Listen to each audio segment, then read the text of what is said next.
Okay, hello everyone. My name is Igor Mangovsky and I'd like to welcome you to the last day of sessions at Apttus Accelerate. Today we'll be talking about how to drive growth by aligning within your company. And for that purpose, we invited 3 speakers from a company that has been experiencing hyper growth in the recent years. So that company is, conveniently enough, Apttus. Without further ado, I'd like to introduce our speakers. We have to the left Eric Hilkemer, VP of IT. Then we have Ankur Ahluwalia, who is Vice President of Sales Operations, and we have Daniel Fronin, Marketing and Sales Development.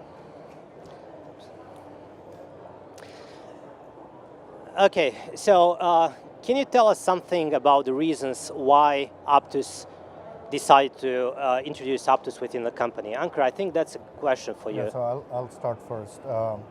First of all, thank you everybody for being here and hopefully you're having a good event.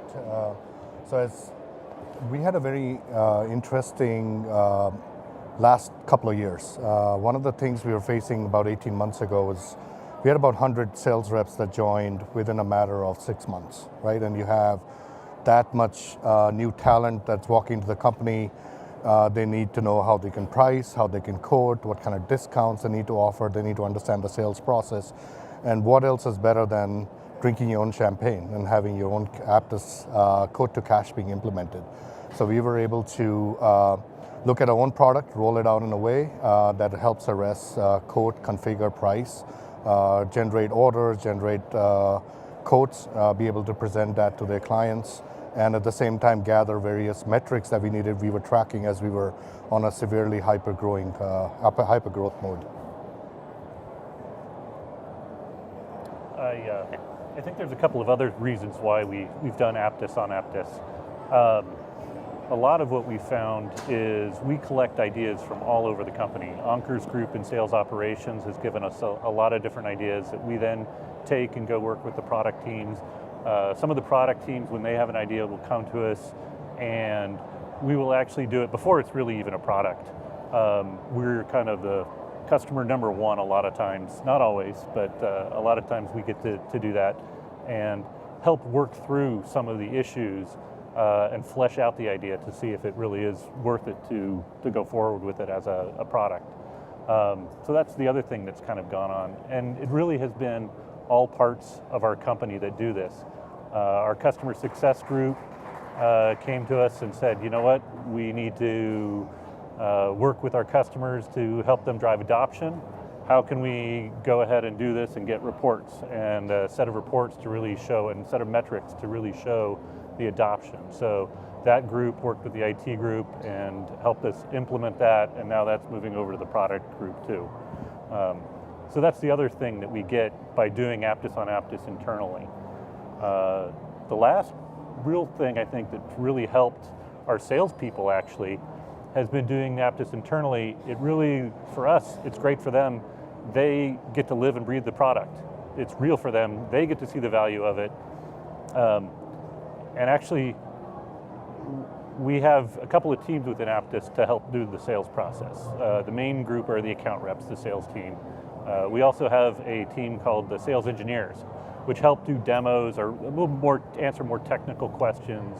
And what we found is that by having Apttus on Apttus internally, we actually made another version of it for demos and enabled that for our sales team to be able to demo the product without real data, so our pricing isn't out there. But their familiarity with the system internally means that our sales reps can actually do the demos also, depending on what it is, to a limited extent, right, of how we use it internally. And that's really, I think, helped our sales process too. And I think just from a sales development standpoint, I think to Ankur's point, with hypergrowth comes the need for speed. So using our tool allows the BDR team to actually quote a lot quicker to support this growing sales organization. And then I think just them being able to use the tool is super smart because they're actually using what they're suggesting as we're helping our customers to solve big challenges. And one more thing I'll quickly add is we have aspirations to go IPO. So your quote-to-cash processes and systems play a vital role in that. Those are the ones that enforce some of the processes, the controls that you want, so that you were able to track and audit and use some of that data to make sure that you're following your own processes you're trying to roll out. One other thing I left out, and I should have mentioned, as these new reps joined the company, that they were being trained on our pricing and price books and so on, we were actually the first ones internally to roll out machine learning. And machine learning actually played a big role in advising and guiding our reps how much they should price based on the competition, industry, different factors, but not only what pricing they should use, but what other products they should probably sell with the product they were looking to quote.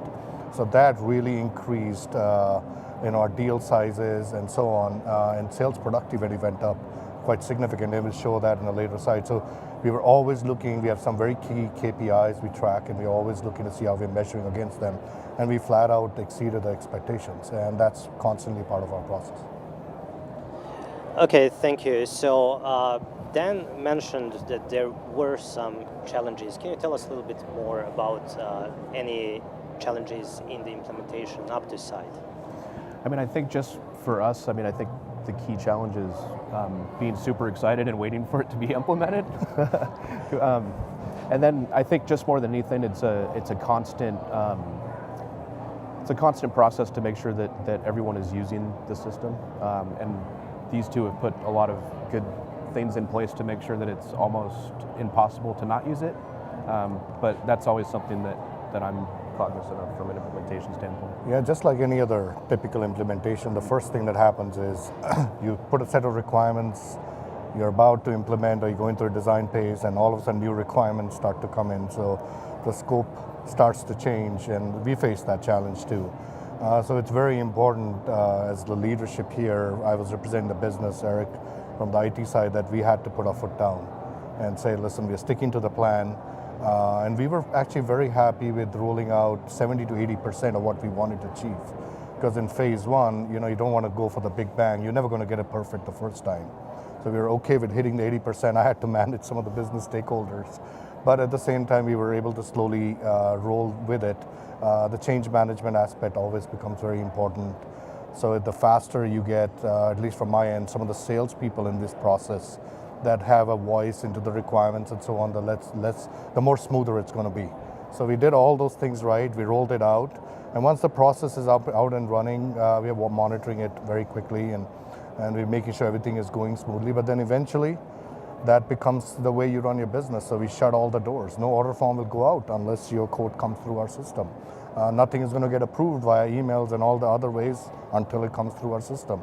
So you really close all the doors, so the reps are channeling through this, but at the same time you make sure the experience is pretty good.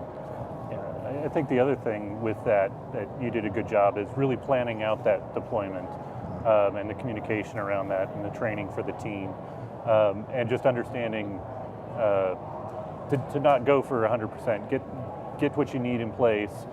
You will always learn and learn how to adjust and add more and more and more. And so plan for that, I think, is one of the things. I think we've done a pretty good job about that, of continually adding and tweaking, and some of that's just our internal learning that we do too. As an organization, I think we're constantly learning and adding to that. Other implementation challenges, we have one that you guys probably don't have, and we have it so you don't have it, which is, again, a lot of times we get stuff before it's really a product. That internally we're helping the R&D team figure out how to do something, or if it's worth it to do something, whether that's an idea, again, that came from the SE team or your team. And so that's probably one you guys won't have, and hopefully you don't have it because we go through the pain of implementing it internally. And sometimes we have a little bit of redo, I'll call it, because we implement something before it's really a product. Then when it comes out in the product, we kind of got to turn off the old thing and turn on the new one. But you guys don't have that one, so that's good. Okay, so no two companies are exactly the same. Can you tell us a little bit about some differences between Apttus and other companies, or maybe what would be the key similarities? I think I'll go first. So first is, we are definitely a hyper-growth company, continue to grow at a very exponential pace, but we have a heart of a startup, and that can be good or bad. So we are always very open-minded on new things you want to try out. Most companies, once they mature, they have very strong controls, on different technologies. Whereas at Apttus, with some good rigor from Eric, we are open to trying out different innovative technologies out there. We have a couple of vendors that were pretty much stealth startups that had very, very innovative technologies that we felt could help either with our sales forecasting or renewals or any of those sales enablement, those kind of areas. And he obviously has his process they have to follow, make sure they're following all our IT security rules and so on. But we definitely give them a chance, and through that, it's a very strong partnership that develops. I'm an ex-customer of Apttus. I was one of the first customers that tried their CPQ product. So, and I took a risk on them many years ago as well, and it worked out for both of us. But it's those kind of things that sets us apart. So, as we continue to grow, we are very open-minded on the technologies. We're in the Silicon Valley. There's a lot of good stuff happening.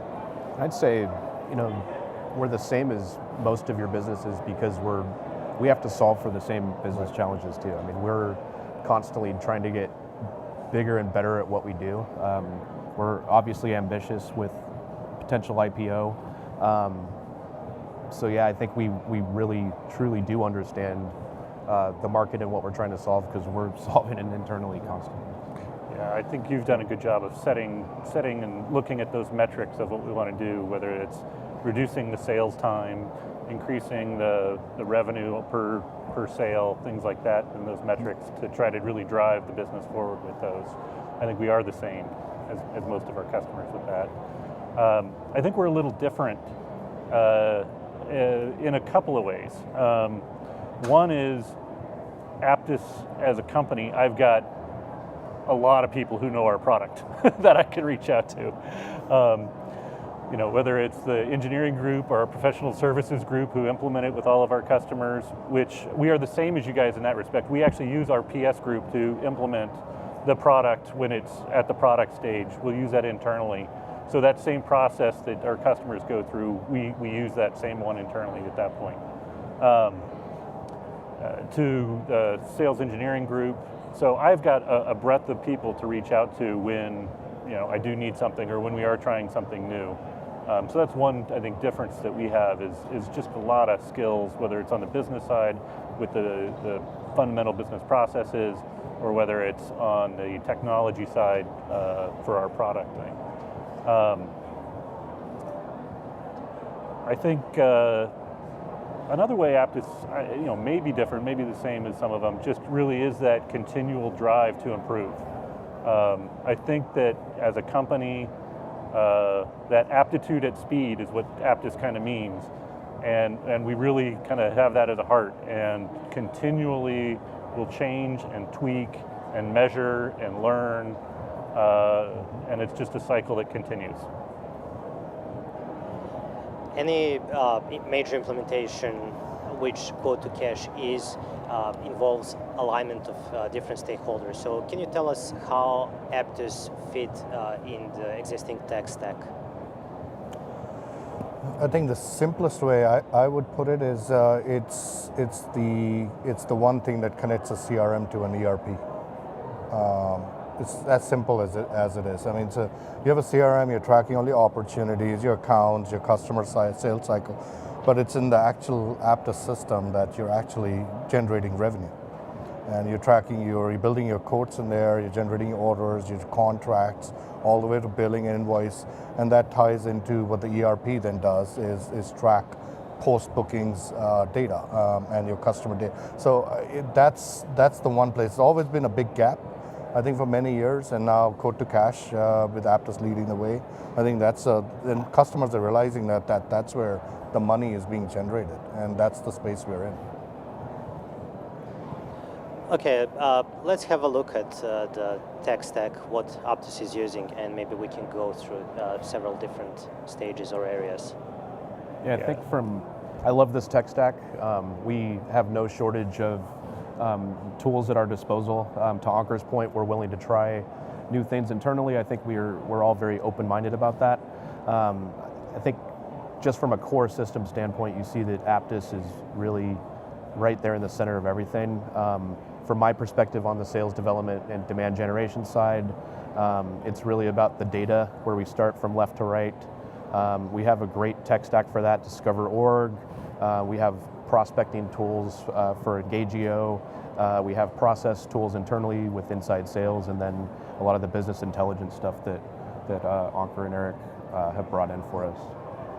Yeah, I mean, I think for Apttus and how does it fit with the tech stack, it really is well integrated into the CRM systems. And as Ankur says, it's that space in between there and our ERP NetSuite. But the way I like to also look at it is, it's the stuff that you really need to close the deal. You're not going to close the deal and win if you don't have the right pricing, if you can't make that contract and get it signed and do that process efficiently. That really is a kind of a key part of that sales process. I think Kirk mentioned it in the keynote as one of those defining points of the overall sales cycle, one of the defining points with your customer. And we have some pretty cool technologies, so you can see in this tech stack, most of these companies you may be aware of, but then there are some, like SalesHood is one. It's a platform on which we enable our sales. And not only sales enablement, in fact, the entire company's enablement is run on it, whether it's new hires in various organizations to salespeople to customer success. We enable them on that application. It's a pretty cool, nifty application. You can have videos, you can have different methods of learning, and then as a manager you can take tests if you want to take tests, grade people, and so on. Now that's how we use it, and it's a company that is very strong partners with us, and we were one of their biggest clients. Aviso is another. It's a stealth startup in Palo Alto. They're phenomenal at sales forecasting. So we use Aviso, and our entire sales forecasting is run on Aviso, and it has a machine learning algorithm. It predicts for you where you'll finish in a quarter, and it's been spot on. It actually tells you where you're going to land, and if it's off, that means somewhere in our data something is off that it's relying on, so it makes our CRM data quality even better, right? So those are the things. There are other vendors that we are always working with. There is another one we're working with on customer success side who's helping us with propensity to buy or propensity to cross-sell into install base. So you have a great install base of clients, they have a certain footprint of products, but this algorithm is actually showing us customer A, they bought product X, maybe you can sell product Y and Z at a better propensity. And that's driven our install base bookings significantly. So we're always looking for creative ways to give our salespeople the edge, to go and build better things and sell things. Right? Yeah, it's very interesting that looking at the tech stack, it seems that a lot of those logos are actually SaaS companies, so it just underlines how SaaS companies can work off each other's strengths. So now we've been through the implementation, we have been using Apttus for some time internally within the company. Can you tell us what outcomes did we achieve? Yeah, so everything that we do internally and what we're driving with our customers is about business outcomes. There are metrics we are very clearly tracking. If you're not achieving your business outcomes, you're not doing something right. So we have a lot of different metrics, about 30 KPIs that I personally track, and we're making sure that drives productivity, win rates, bookings growth, and so on. And I think in a couple of slides he'll show is when you buy Apttus, we tell our clients they are expected to achieve certain metrics, right? If you don't mind going to the next slide. If you buy Apttus, some of the metrics you should naturally achieve if you roll out the system with the right amount of processes. You should see a faster approvals in your quote cycle time. You should see your size of deals increase. You should see your rogue discounting drop, and you should see revenue growth. And all of that is done on the Apttus platform, and those are the tools that our salespeople can use to become more productive and efficient. And if you look at our own metrics that we were able to achieve in a very substantial 6 months or less, our internal code approval cycle time went from 5 days to 8 days, 8 hours, excuse me. It's actually it's actually down to 7 hours today. I was just looking at it yesterday, right? So we have found ways to keep the right controls and rigors, but at the same time make it faster, right? Because speed is of big essence. Because if your customer's waiting, they're willing to give you business. He's waiting for your proposal stuck in approval somewhere, and he's waiting 5 to 7 days.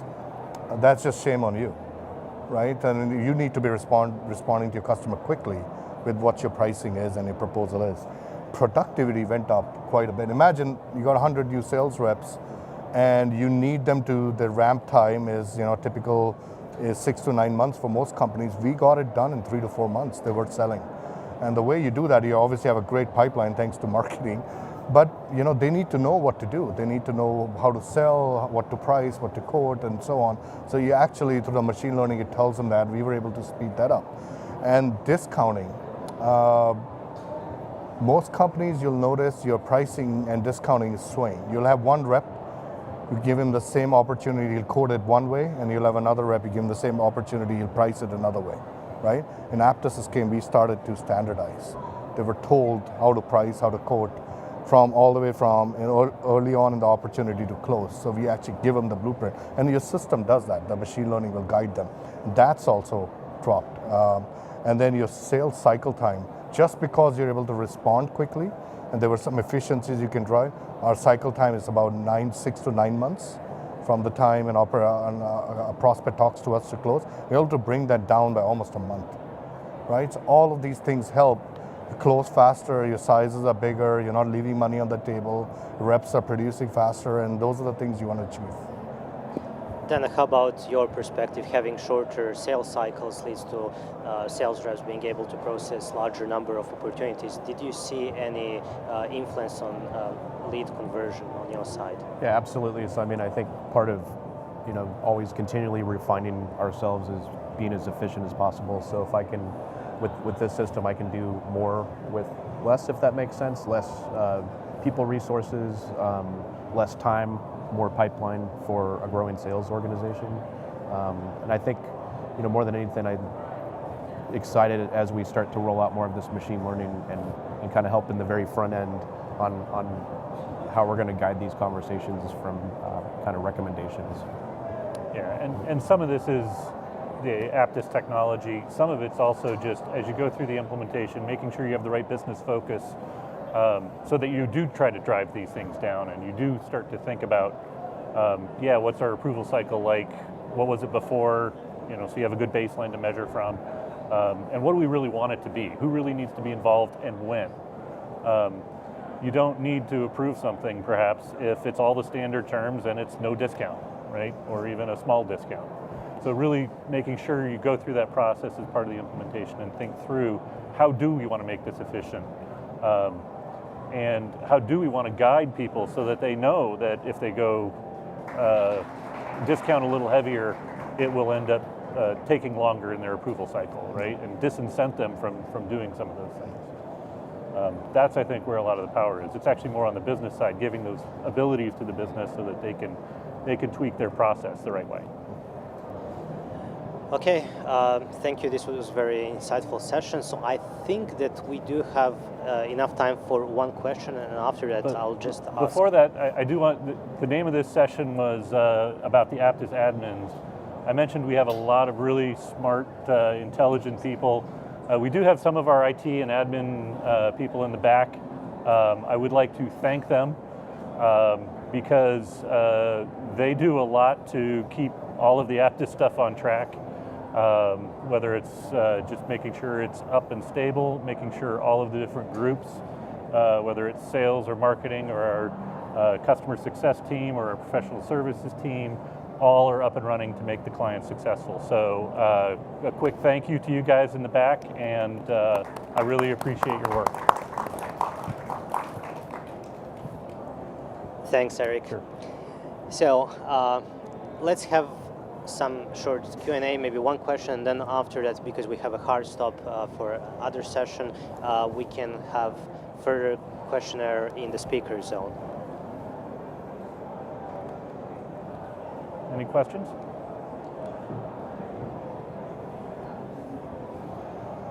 Can you tell us a little bit about the machine learning, especially pricing guidance-wise? Can you hear the question? So machine learning and the pricing guidance, if you'd like to hear more about that. Okay. So the way and I'm sorry, my mic's not working, so I couldn't hear it. It's about machine learning, how it works, pretty much.